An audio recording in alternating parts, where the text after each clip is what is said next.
What's up, YouTube? This can save you $150, maybe. All right, so my wife showed me this thing. I'll put a picture of it up now. So that thing doesn't do much except divert the force from your seatbelt from your belly to around your legs, and you could do that with this.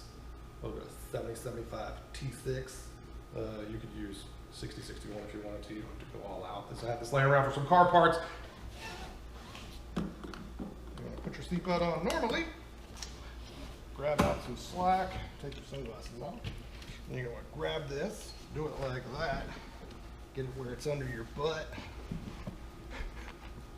And then that is going to divert the forces in your fucking balls. So if you do get into an accident, you know, you're gonna go forward, it's gonna rip out your junk, but not hurt the baby. The baby's right here. The baby is safe.